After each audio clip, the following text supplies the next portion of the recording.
Hello everyone, welcome to learning book. Learning book पे आप सभी का स्वागत है। लर्निंग बुक के इस वीडियो में हम कवर कर रहे हैं आज जो हमारे करंट अफेयर छूट गए हैं उसका आज पहला वीडियो है, यानी कि हम 3 और 4 जुलाई 2020 के करंट अफेयर को इस वीडियो में कवर कर रहे हैं।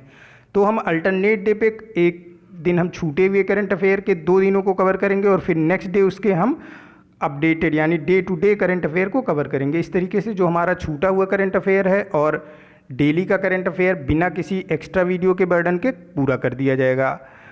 उसी क्रम में आज हम 3 और 4 जुलाई 2020 के करंट अफेयर को कवर कर रहे हैं। आइए फिर बिना विलंब किए शुरुआत करते हैं अपने पहले प्रश्न के साथ। आज का पहला प्रश्न है, किस मंत्रालय ने सिडबी को प्रधानमंत्री स्ट्रीट वेंडर आत्मनिर्भर निधि के लिए कार्यान्वयन एजेंसी के रूप में संलग्न करने के लिए सिडबी के साथ एक समझौता ज्ञापन पर हस्ताक्षर किया है? सिडबी के साथ समझौता ज्ञापन पर हस्ताक्षर करने वाले मंत्रालय का नाम है ministry of housing and urban affair. Ministry of housing and urban affair के सचिव संजय कुमार और सिडबी के उप प्रबंध निदेशक वी सत्य वेंकट राव ने इस समझौता ज्ञापन पर हस्ताक्षर किया। इस समझौता ज्ञापन पर हस्ताक्षर करने के बाद सिडबी सरकारी रूप से अब एक संस्था है जो कि प्रधानमंत्री स्ट्रीट वेंडर आत्मनिर्भर निधि के लिए कार्यान्वयन एजेंसी का कार्य करेगी सरकार की तरफ से। यानी कि अब प्रधानमंत्री स्ट्रीट वेंडर आत्मनिर्भर निधि को लागू करने का जो कार्य करेगा वो कौन करेगा? वो सिडबी करेगी। सिडबी इस योजना को लागू करने के लिए जिन बैंकों या फिर इंस्टीट्यूट की मदद ले रही है वो हैं standard chartered bank, non banking financial company, micro finance institute, सहकारी बैंक, स्मॉल फाइनेंस बैंक और आरआरबी। इन सारे इंस्टीट्यूट या फिर बैंक की मदद से सिडबी प्रधानमंत्री स्ट्रीट वेंडर आत्मनिर्भर निधि को लागू करेगा। क्या है ये प्रधानमंत्री स्ट्रीट वेंडर आत्मनिर्भर निधि? आत्मनिर्भर भारत अभियान के तहत प्रधानमंत्री ने ये घोषणा की है कि जो पूरे भारत में स्ट्रीट वेंडर हैं, यानी जो ठेलों को लगाते हैं सड़क के किनारे, उनको सस्ते दरों पर लोन प्रोवाइड कराया जाएगा। सस्ते दरों पे उनको ऋण प्रोवाइड कराया जाएगा क्योंकि कोविड-19 के दौरान इनके ऊपर प्रतिकूल प्रभाव पड़ा है, इनका बिजनेस नहीं चला, तो ये इनके बिजनेस में इस समय गिरावट दर्ज की जा रही है। तो उनको ऊपर उठाने के लिए ही स्ट्रीट वेंडर जो सड़कों के किनारे ठेले लगाते हैं उनको सस्ते दरों पर ऋण उपलब्ध कराने के लिए प्रधानमंत्री स्ट्रीट वेंडर आत्मनिर्भर निधि की घोषणा की थी प्रधानमंत्री ने। इसके तहत पहले साल किसी भी स्ट्रीट वेंडर को 10,000 रुपये तक का कम ब्याज पे ऋण प्रदान किया जाएगा और फिर अगर वो स्ट्रीट वेंडर इसे साल भर के अंदर चुकता कर देता है तो उसकी क्रेडिट बढ़ेगी और फिर नेक्स्ट ईयर उसे 20,000 रुपये तक का ऋण उपलब्ध कराया जाएगा कम ब्याज दर पे ही, सेम ब्याज दर पे ही, और फिर उसे भी चुकता करने के बाद उसका क्रेडिट बढ़ेगा। तो इसी तरीके से वो अपनी क्रेडिट बढ़ाते हुए कम ब्याज दर पे ही अधिक से अधिक लोन प्राप्त कर सकता है। हमारे ministry of housing and urban affair हैं, हर मिनिस्टर हैं कौन? Ministry of housing and urban affair के हरदीप सिंह पुरी, यही हमारे सिविल एविएशन के भी मंत्री हैं। सिडबी का मुख्यालय लखनऊ में है और इसके चेयरमैन मोहम्मद मुस्तफ़ा हैं। सिडबी का क्या फुल फॉर्म है? सिडबी का फुल फॉर्म है small industrial development bank of India. Next question है, राजा प्रभा त्यौहार भारत के किस राज्य और केंद्र शासित प्रदेश में मनाया जाता है? राजा प्रभा त्यौहार भारत के उड़ीसा राज्य में मनाया जाता है। यह त्यौहार मानसून के शुरुआती दिनों में लोग उड़ीसा के लोग मनाते हैं। इसे यह माना जाता है कि यह त्यौहार महिलाओं के मासिक धर्म और महिलावाद को और भी खुश करने के लिए यह त्यौहार उड़ीसा के लोग मनाते हैं। इस त्यौहार में मेल और फीमेल दोनों शामिल होते हैं और उड़ीसा के लोगों का ऐसा विश्वास है कि माँ पृथ्वी 3 दिनों तक मासिक धर्म करती हैं जिससे पृथ्वी की प्रजनन क्षमता बढ़ती है। यानी कि पृथ्वी पे हम अनाज उगाते हैं तो पृथ्वी की प्रजनन क्षमता बढ़ती है क्योंकि उड़ीसा के लोग ऐसा मानते हैं कि 3 दिनों तक पृथ्वी माँ जो है मासिक धर्म करती हैं अपने, और ये बरसात के शुरुआत के ही दिनों में मनाया जाता है उड़ीसा में। राजा प्रभा इस त्यौहार का नाम है। इस दौरान पृथ्वी पर कोई कार्य, जैसे पूरे उड़ीसा में इस दौरान कोई जो पृथ्वी को नुकसान पहुंचाने वाले कार्य हैं, जैसे पृथ्वी की खुदाई, रोड कंस्ट्रक्शन या फिर मकानों का कंस्ट्रक्शन, पूरे उड़ीसा में बंद रहता है। तो राजा प्रभा त्यौहार कहाँ से संबंधित है? ये उड़ीसा से संबंधित है। उड़ीसा की राजधानी भुवनेश्वर है, यहाँ के मुख्यमंत्री नवीन पटनायक हैं। बथुकम्मा एक त्यौहार है जो फूलों का त्यौहार है, ये भी बहुत फेमस त्यौहार है। ये पूरे तेलंगाना में मनाया जाता है, साथ ही साथ इसे आंध्र प्रदेश के कुछ हिस्सों में भी मनाया जाता है। बथुकम्मा अक्टूबर माह में प्रत्येक वर्ष मनाया जाता है। ये फूलों का त्यौहार है। तो आप बथुकम्मा याद रखेंगे, तेलंगाना से संबंधित है। राजा प्रभा त्यौहार संबंधित है उड़ीसा से। नेक्स्ट क्वेश्चन है, भारतीय रेलवे 2020 तक यात्रियों को 2 विश्व स्तरीय हवाई अड्डे जैसे उत्तम दर्जे का रेलवे स्टेशन प्रदान करेगा। वे 2 रेलवे स्टेशन कहाँ हैं जो निर्माण में हैं? ये 2 रेलवे स्टेशन हैं, एक हबीबगंज मध्य प्रदेश का और दूसरा रेलवे स्टेशन गांधीनगर गुजरात का है। हबीबगंज मध्य प्रदेश और गांधीनगर गुजरात, ये दोनों रेलवे स्टेशन 2020 तक यात्रियों को विश्व स्तरीय हवाई अड्डे जैसी उत्तम दर्जे की सुविधा प्रदान करेगा। भारत में कुल 18 रेलवे जोन है, यानी ऑप्शन इसका चौथा करेक्ट हो जाएगा। भारत में कुल 18 रेलवे जोन है, जो पहले 17 थे। पिछले वर्ष ही एक रेलवे जोन बढ़ा, जो उसका नाम है सदर्न कोस्ट रेलवे, यानी दक्षिण तट रेलवे, जिसका हेडक्वार्टर विशाखापट्टनम में है। भारत में इस समय कुल 5500 रेलवे स्टेशनों को वाईफाई से युक्त कर दिया गया है। जो लास्ट यानी 55वां रेलवे स्टेशन है जिसे वाईफाई से युक्त किया गया है, वो महुआ मिलन रेलवे स्टेशन झारखंड का है। पहला रेलवे स्टेशन जिसे वाईफाई प्रदान किया था इंडियन रेलवे ने, वो था मुंबई सेंट्रल। और 1000वां रेलवे स्टेशन जिसे वाईफाई प्रदान किया गया था, ये था मुंबई हार्बर लाइन स्टेशन, यानी 1000वां मुंबई हार्बर लाइन स्टेशन जिसे वाईफाई मिला। पहला रेलवे स्टेशन जिसे वाईफाई मिला ये था मुंबई सेंट्रल। 55वां रेलवे स्टेशन जिसे वाईफाई सुविधा प्रदान की गई वो है महुआ मिलन रेलवे स्टेशन झारखंड का। भारत में कुल 18 रेलवे जोन है। Last railway zone southern coast railway zone है, जिसका हेडक्वार्टर विशाखापट्टनम में है। हबीबगंज और गांधीनगर 2 ऐसे रेलवे स्टेशन हैं जिन्हें कि 2020 दिसंबर तक हवाई अड्डे जैसी उत्तम दर्जे की सुविधा प्रदान की जाएगी। नेक्स्ट क्वेश्चन है, हाल ही में फाटा के नेतृत्व में बाग प्लेनरी वर्चुअल मीट 2020 में भारत 32वें यूरेशियन ग्रुप में शामिल हुआ। फाटा का मुख्यालय कहाँ स्थित है? सबसे पहले हम फाटा का फुल फॉर्म जान लेते हैं तो काफ़ी कुछ समझ में आ जाएगा। देखिए, फाटा का फुल फॉर्म है फाइनेंशियल एक्शन टास्क फोर्स। इसका क्या काम है? ये इसी का एक ग्रुप है, फाटा का ही एक ग्रुप है जिसको कहते हैं EAG, Eurasian group of combating money laundering and financing terrorism. फाटा का मुख्य उद्देश्य है कि ये जो मनी लॉन्ड्रिंग होती है एशिया और यूरोप में, इसे रोकना। मनी लॉन्ड्रिंग ये गैर कानूनी तरीके से धन को एक स्थान से दूसरे स्थान पहुंचाया जाता है इसमें, तो मनी लॉन्ड्रिंग को रोकना, साथ ही साथ जो टेररिज्म यानी कि जो आतंकवाद को फाइनेंस किया जाता है उसे रोकना। 2 मुख्य कार्य फाटा का है। फाटा का full form financial action task force है, यानी कि ये मनी लॉन्ड्रिंग को रोकने का कार्य करता है यूरोप और एशिया में। साथ ही साथ यूरोप और एशिया में आतंकवाद को जो फाइनेंसिंग की जाती है उसके लिए भी इसने अपने कड़े नियम बनाए हैं। फाटा में कुल 39 देश इसके मेंबर हैं। फाटा का जो मुख्यालय है ये पेरिस फ्रांस में स्थित है। इसके चेयरमैन जियांग मिन लियू हैं। तो ऑप्शन इसका डी करेक्ट हो जाएगा कि फाटा का मुख्यालय स्थित है पेरिस फ्रांस में। नेक्स्ट क्वेश्चन है, उस देश का नाम बताएं जिसने भारत को कोविड प्रतिक्रिया का समर्थन करने के लिए 200 मिलियन यूरो देने की बात कही है। फ्रांस ने भारत को कोविड-19 से लड़ने के लिए 200 मिलियन यूरो देने की बात कही है। फ्रांस से ही भारत राफेल विमान को खरीद रहा है। राफेल को बना रही है कंपनी जिसका नाम है डसॉल्ट। SBI ने भी ये घोषणा की है कि पूरे वित्तीय वर्ष 2020-21 में जो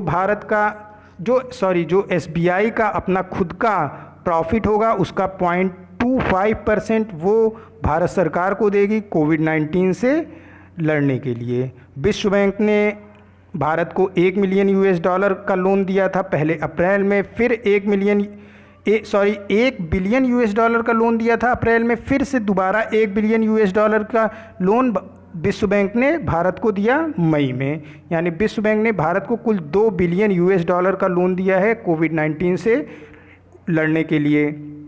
एशिया इंफ्रास्ट्रक्चर इन्वेस्टमेंट बैंक ने भारत को $750 मिलियन का लोन दिया है कोविड-19 से लड़ने के लिए। एशियन डेवलपमेंट बैंक ने भारत को $1.5 बिलियन का लोन दिया है कोविड-19 से लड़ने के लिए। तो यहाँ मैंने रिपीट कर दिया, देखिए एशियन डेवलपमेंट बैंक ने भारत को $1.5 बिलियन का लोन दिया। एशियन इंफ्रास्ट्रक्चर इन्वेस्टमेंट बैंक ने $750 मिलियन का लोन दिया। वर्ल्ड बैंक ने 2 किस्तों में $1 बिलियन का लोन दिया, यानी वर्ल्ड बैंक ने टोटल $2 बिलियन का लोन दिया, जिसमें से $1 बिलियन उसने अप्रैल में दिया था और $1 बिलियन मई में दिया था। अभी $200 मिलियन का लोन किसने दिया? ये दिया है भारत को जो है फ्रांस ने। नेक्स्ट क्वेश्चन है, संयुक्त राष्ट्र की रिपोर्ट के अनुसार global status report preventing violence against children 2020 देशों की अक्षमता के कारण प्रतिवर्ष कितने बच्चे हिंसा का शिकार होते हैं? Global status report preventing violence against children 2020 के अनुसार ये संयुक्त राष्ट्र की रिपोर्ट है जिसका नाम है global status report preventing violence against children 2020। इस रिपोर्ट के अनुसार पूरे विश्व में देशों की अक्षमता के कारण प्रतिवर्ष 1 बिलियन बच्चे किसी न किसी तरीके से हिंसा का शिकार होते हैं। ये हिंसा शारीरिक हिंसा हो सकती है, बच्चों के प्रति यौन हिंसा हो सकती है, उनके प्रति मनोवैज्ञानिक हिंसा हो सकती है, यानी कि ये हिंसा का शिकार होते हैं किसी न किसी तरीके से। इस रिपोर्ट में बताया गया कि पूरे विश्व में 1 बिलियन बच्चे प्रतिवर्ष हिंसा का शिकार होते हैं। और जो है हिंसा की वजह से अभी कुछ दिन पहले ही संयुक्त राष्ट्र ने एक रिपोर्ट जारी की थी कि हिंसा की वजह से भारत में कुल 4.5 लाख लोगों को विस्थापित होना पड़ा था और प्राकृतिक आपदा की वजह से भारत में कुल लगभग 24 लाख लोगों को 2019 में विस्थापित होना पड़ा था, जबकि विश्व में लगभग 7,95,00,000 लोग विस्थापित हुए थे, वो हिंसा की वजह से या फिर प्राकृतिक आपदा की वजह से। मैं फिर से पूरे प्रश्न को रिपीट कर रहा हूँ। देखिए ये रिपोर्ट है कि पूरे विश्व में देशों की अक्षमता के कारण बच्चों के प्रति जो हिंसा होती है ये कितने बच्चे हैं? ये लगभग संयुक्त राष्ट्र के अनुसार 1 बिलियन बच्चों के ऊपर हिंसा होती है प्रत्येक वर्ष। ये हिंसा शारीरिक रूप से हो सकती है, मानसिक रूप से हो सकती है या फिर बच्चों के प्रति यौन हिंसा हो सकती है। इस रिपोर्ट को जारी किया है संयुक्त राष्ट्र ने। संयुक्त राष्ट्र ने ही एक और रिपोर्ट जारी की जिसमें उसने कहा था कि लगभग 7,95,00,000 लोग पूरे विश्व में विस्थापित हुए। उनके विस्थापन का कारण हिंसा हो सकता है या फिर प्राकृतिक आपदा हो सकती है। इस 7,95,00,000 लोगों में जो भारत में विस्थापन हुआ वो हिंसा की वजह से लगभग 4.5 लाख लोग विस्थापित हुए, जबकि प्राकृतिक आपदा की वजह से 24 लाख लोग भारत में भी विस्थापित हुए। नेक्स्ट क्वेश्चन है, तो इसका आंसर हो जाएगा डी। नेक्स्ट क्वेश्चन है, global trends forced displacement in 2019 शीर्षक वाली रिपोर्ट के अनुसार 2019 के अंत में लगभग 79.5 मिलियन लोगों को विश्व स्तर पर जबरन विस्थापित किया गया। रिपोर्ट जारी करने वाले संगठन का नाम बताइए। अभी मैंने देखिए आपको बताया कि पूरे विश्व में लगभग 7,95,00,000 लोग विस्थापित हुए थे। अब यहाँ पे यही क्वेश्चन है कि ये जो 7,95,00,000 लोग विस्थापित हुए थे पूरे विश्व में, इस रिपोर्ट को किसने जारी किया था? इस रिपोर्ट को जारी किया United nation high commissioner for refugee द्वारा जारी किया गया और इसका मुख्यालय जिनेवा स्विट्ज़रलैंड में है। United nation high commission for refugee का मुख्यालय जिनेवा स्विट्ज़रलैंड में है।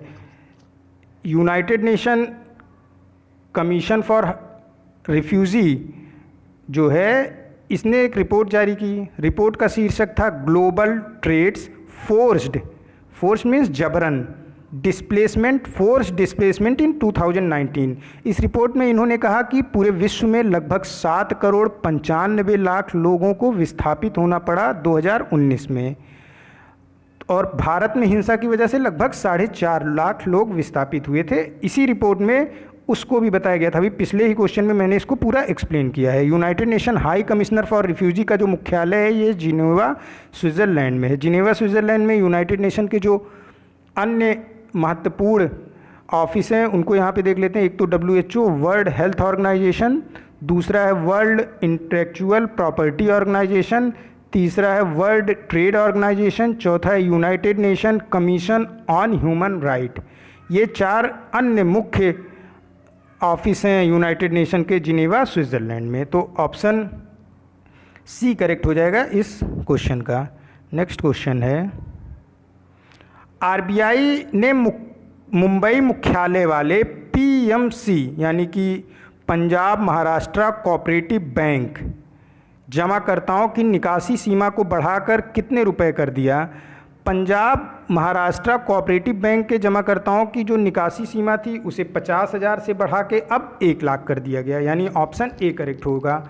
पंजाब महाराष्ट्र कोऑपरेटिव बैंक में काफ़ी फ्रॉड हुआ था, जिसे देखते हुए जो है यहाँ पे RBI ने निकासी की सीमा को 50,000 तक सीमित कर दिया था, और लेकिन अब इसे बढ़ा के 1 लाख कर दिया गया। ऑप्शन ए इसका करेक्ट होगा। पहले क्या था कि पहले अभी पिछले महीने से ही कोऑपरेटिव बैंक भी जो है अब रिजर्व बैंक के नियमानुसार चलेंगे। इसके पहले कोऑपरेटिव बैंक अपने खुद के नियम बनाता था और चलता था, जबकि कोऑपरेटिव बैंक का रजिस्ट्रेशन तो रिजर्व बैंक में होता था, लेकिन ये रिजर्व बैंक के नियम से नहीं चलते थे। लेकिन जो ये सहकारी बैंक होते थे इनमें काफ़ी ज़्यादा फ्रॉड हुआ, जिसे देखते हुए रिजर्व बैंक ने कोऑपरेटिव बैंक यानी कि सहकारी बैंक को भी अपने अधीन ले लिया। अब जो है अधीन लेने के बाद उसने पहले तो इस पर एक बैन लगाया कि सिर्फ 50,000 तक निकासी की जा सकेगी पंजाब महाराष्ट्र कोऑपरेटिव बैंक से, लेकिन अभी इस सीमा को बढ़ा के 1 लाख कर दिया। केरला का जो कोऑपरेटिव बैंक था इसमें पहले 2,000 रुपये निकाला जा सकता था, लेकिन अब इसे भी जो है RBI ने बढ़ा के 50,000 कर दिया। हिंदू कोऑपरेटिव बैंक जो कि पठानकोट पंजाब का सहकारी बैंक है, इसमें पहले 25,000 रुपये निकालने का रिस्ट्रिक्शन था, लेकिन इसे भी RBI ने बढ़ाते हुए 50,000 तक कर दिया है। RBI का मुख्यालय मुंबई में है। RBI का जो स्थापना हुआ था वो हुआ था 1 अप्रैल 1935 और हमारे रिजर्व बैंक ऑफ इंडिया के गवर्नर शक्तिकांत दास हैं। नेक्स्ट क्वेश्चन है, एक्सिम बैंक ने किस देश के अस्पतालों के निर्माण के लिए USD यानी कि US डॉलर की कीमत $20.10 मिलियन बढ़ा दी है? यानी कि एक्सिम बैंक किस देश को 20.10 मिलियन US डॉलर दे रहा है कोविड-19 के अस्पतालों को बनाने के लिए? ये 20.10 million US dollar Exim bank दे रहा है निकारागुआ को। निकारागुआ एक सेंट्रल अमेरिका का देश है जिसकी कैपिटल मानागुआ है। एक्सिम बैंक हमारे भारत का export import bank of India है जिसका हेडक्वार्टर मुंबई में है। और एक्सिम बैंक के जो MD हैं, मैनेजरिंग डायरेक्टर हैं, ये है TC Venkat Subramaniam. EXIM bank का क्या कार्य है? देखिए, एक्सिम बैंक भारत और विदेशों में वस्तुओं और सेवाओं को यानी गुड्स एंड सर्विस के एक्सपोर्ट और इंपोर्ट के लिए लोन प्रोवाइड कराता है। साथ ही साथ अगर कोई व्यक्ति विदेशों में अपना खुद का कोई कार्य करना चाहता है, कोई उद्यम करना चाहता है, तो उसके लिए भी export import bank of India उनको वित्त सुविधा प्रदान कराता है, यानी कि लोन प्रदान कराता है।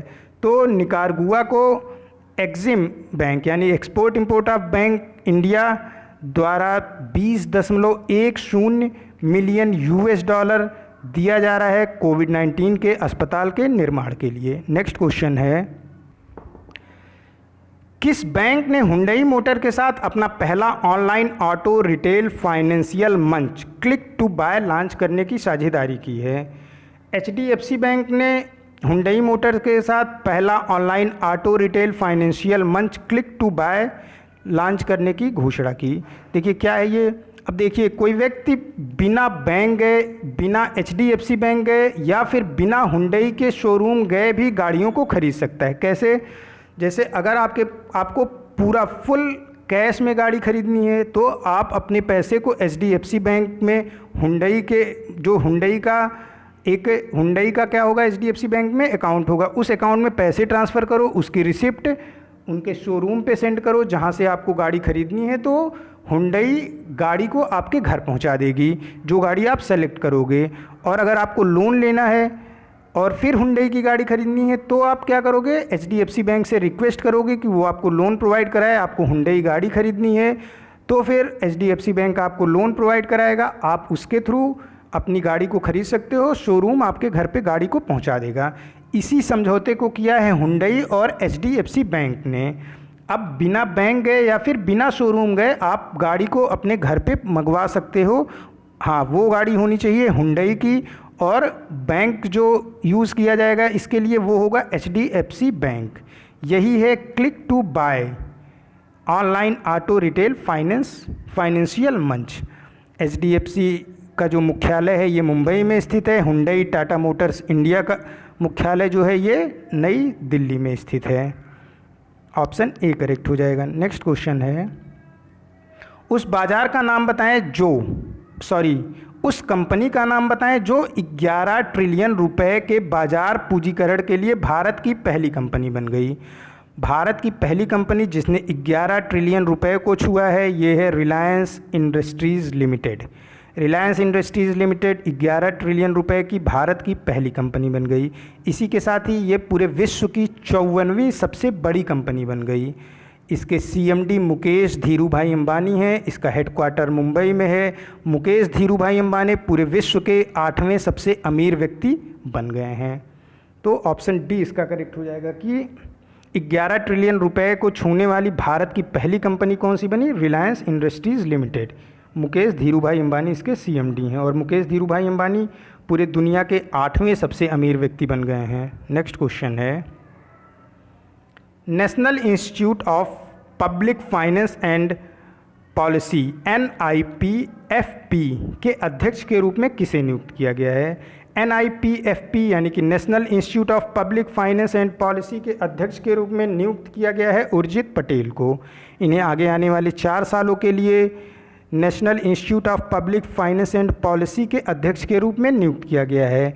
ये विजय लक्ष्मण केलकर का स्थान लेंगे। इसके पहले NIPFP के अध्यक्ष विजय लक्ष्मण केलकर थे, अब इनका स्थान लेंगे उर्जित पटेल। उर्जित पटेल हमारे पूर्व गवर्नर हैं। उर्जित पटेल ने दिसंबर 2018 में अपना कार्यकाल पूरा होने से पहले ही रिजर्व बैंक RBI के गवर्नर पद से इस्तीफा दे दिया था। हालांकि इनका इस्तीफा बहुत ही विवाद में था, क्योंकि इन्होंने इस्तीफा जिस समय दिया था उससे कुछ ही दिनों बाद, 1 या 2 दिनों बाद ही एक बहुत ही महत्वपूर्ण मीटिंग होने वाली थी सरकार और रिजर्व बैंक के बीच, और कहा जा रहा था कि इस मीटिंग में कुछ मतभेद हैं सरकार और रिजर्व बैंक के बीच, उसे दूर किया जाएगा। इन्होंने उस मीटिंग से ठीक पहले ही अपना इस्तीफा दे दिया और उनका कार्यकाल भी नहीं पूरा हुआ था उर्जित पटेल का। ये वही उर्जित पटेल हैं जिसे अब national institute of public finance and policy के अध्यक्ष के रूप में नियुक्त किया गया है। National institute of public finance and policy ये भारत के वित्त मंत्रालय के अधीन एक स्वायत्त अनुसंधान यानी रिसर्च इंस्टीट्यूट है। इसका प्रमुख कार्य सार्वजनिक अर्थशास्त्र से संबंधित क्षेत्रों में नीति निर्माण करना और उसमें अपना योगदान देना है। इस संस्था को वित्त मंत्रालय, भारत सरकार के अलावा विभिन्न राज्यों द्वारा भी अनुदान मिलता है, और ऐसा कहा जाता है कि ये वित्त के क्षेत्र में भारत सरकार और राज्यों को जोड़ने का भी कार्य करती है। National institute of public finance and policy, इसके नए अध्यक्ष हैं उर्जित पटेल। ये किसको रिप्लेस कर रहे हैं, ये रिप्लेस कर रहे हैं विजय लक्ष्मण केलकर को। नेक्स्ट क्वेश्चन है, प्रवासी मजदूरों और अन्य लोगों के लिए एक नौकरी मंच विकसित करने के लिए नीति आयोग द्वारा गठित समिति का प्रमुख कौन है। नीति आयोग ने गूगल, माइक्रोसॉफ्ट और टेक महिंद्रा के शीर्ष अधिकारियों की एक समिति बनाई है। इस समिति की अध्यक्षता नीति आयोग के CEO अमिताभ कांत करेंगे। यह समिति प्रवासी मजदूरों, ब्लू कॉलर श्रमिकों की मदद के लिए एक नौकरी मंच को विकसित करेगा। यानी इसके अध्यक्ष कौन है, इसके अध्यक्ष अमिताभ कांत हैं।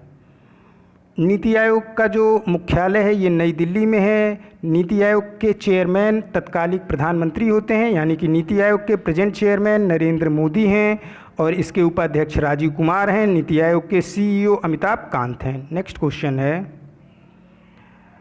ब्लूमबर्ग बिलियनियर्स इंडेक्स के अनुसार दुनिया के सबसे अमीर व्यक्तियों की सूची में मुकेश अंबानी का क्या स्थान है। देखिए, अभी मैंने जब रिलायंस इंडस्ट्रीज़ ने 11 ट्रिलियन के बाज़ार को छूने वाली पहली भारतीय कंपनी बनी, उसी समय बताया कि मुकेश अंबानी इस समय पूरे विश्व के 8वें सबसे अमीर व्यक्ति हैं। इस सूची में सबसे पहला नाम जेफ बेजोस का है, जो कि अमेजोन के सीईओ हैं। बिल गेट्स माइक्रोसॉफ्ट के को फाउंडर, ये दूसरे स्थान पे हैं इस सूची में। बर्नार्ड अर्नॉल्ट फ्रांस की एक कंपनी है LVMH, इसके चीफ एग्जीक्यूटिव हैं। ये world largest luxury good company है, ये तीसरे स्थान पे हैं। बर्नार्ड और अर्नॉल्ट ये एक ही नाम है। और मार्क जुकरबर्ग फेसबुक के सीईओ इस सूची में चौथे स्थान पे हैं और 8वां स्थान भारत के मुकेश अंबानी का है इस सूची में। नेक्स्ट क्वेश्चन है, एशिया ओनेशिया क्षेत्र का प्रतिनिधित्व करने वाले ITF विश्व टेनिस टूर पुरुष पैनल के सदस्य के रूप में किस भारतीय को चुना गया है। निकी कल्याण पुनाचा को इस सूची में चुना गया है। ये भारतीय हैं और इनका जन्म तमिलनाडु में हुआ है। ITF यानी कि इंटरनेशनल टेनिस फेडरेशन, इसका हेडक्वार्टर लंदन यूनाइटेड किंगडम यानी कि ब्रिटेन में है। इसके अध्यक्ष डेविड हैगर्टी हैं। और ITF इंटरनेशनल टेनिस फेडरेशन, निकी कल्याण जो पुनाचा हैं, इन्होंने भारत के लिए कई सारे टूर्नामेंट जीते हैं, जिसमें 2018 में इन्होंने इंटरनेशनल टेनिस फेडरेशन टूर्नामेंट जीता। अक्टूबर 2019 में इन्होंने फेनास्टा राष्ट्रीय चैंपियनशिप जीती। और अब ये एशिया ओनेशिया क्षेत्र का प्रतिनिधित्व करेंगे इंटरनेशनल टेनिस फेडरेशन विश्व टेनिस टूर पुरुष पैनल के सदस्य के रूप में। नेक्स्ट क्वेश्चन है, विद्याबेन शाह जिनका हाल ही में निधन हो गया, ये पद्मश्री पुरस्कार प्राप्तकर्ता भी हैं। 1992 में इन्हें पद्मश्री पुरस्कार प्राप्त हुआ था। ये किस क्षेत्र से हैं? ये एक सामाजिक कार्यकर्ता रही। इनका 97 वर्ष की उम्र में निधन हुआ। इन्होंने भारत छोड़ो आंदोलन में भी भाग लिया था। इन्हें पद्मश्री के साथ साथ ही बाल कल्याण और life time achievement award, women of the century का अवार्ड भी प्रदान किया गया था। तो ऑप्शन सी करेक्ट हो जाएगा, विद्याबान शाह। ऑप्शन डी करेक्ट होगा। विद्याबान शाह एक सामाजिक कार्यकर्ता थी जिनका 97 वर्ष की आयु में निधन हुआ। नेक्स्ट क्वेश्चन है, विश्व शरणार्थी दिवस सालाना 20 जून को मनाया गया। वर्ल्ड रिफ्यूजी डे 2020 का थीम क्या था? इस वर्ष का जो थीम था ये था, हर एक्शन मायने रखता है। Option D. यह वर्ष या जो विश्व शरणार्थी दिवस वर्ल्ड रिफ्यूजी डे 2020 था, इसका जो उद्देश्य था या उन लोगों को साहस और ताकत प्रदान करना के उद्देश्य से मनाया जाता है जो संघर्ष, उत्पीड़न या फिर किसी दैविक आपदा के कारण अपने देश को छोड़ने पर मजबूर होते हैं, या उन लोगों को यह दिवस हर वर्ष 20 जून को मनाया जाता है ताकि ऐसे लोगों को साहस और ताकत मिल सके, क्योंकि ये लोग जो है संघर्ष, उत्पीड़न और दैविक आपदा के कारण अपने देश को छोड़ने पर मजबूर होते हैं, रिफ्यूजी होते हैं। और ऐसे रिफ्यूजियों को अन्य देश में शरण मिल सके, इस वर्ष का ये भी उद्देश्य था कि जो रिफ्यूजी होते हैं उनको अन्य देश शरण भी दें, जिससे कि इनको कोई ना कोई स्थान रहने के लिए मिल सके।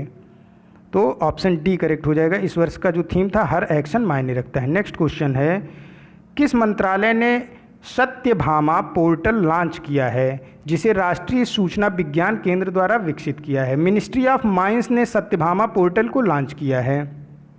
यह एक रिसर्च एंड डेवलपमेंट पोर्टल है।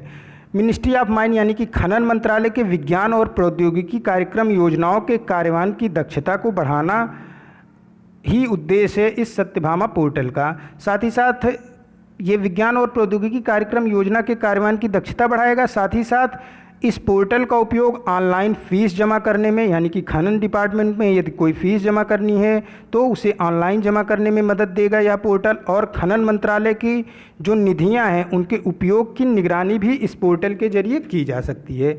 सत्यभामा का क्या फुल फॉर्म है? साइंस एंड टेक्नोलॉजी योजना फॉर आत्मनिर्भर भारत इन माइनिंग एडवांसमेंट। जो भारत का कोल मंत्रालय है उसके मंत्री प्रहलाद जोशी हैं।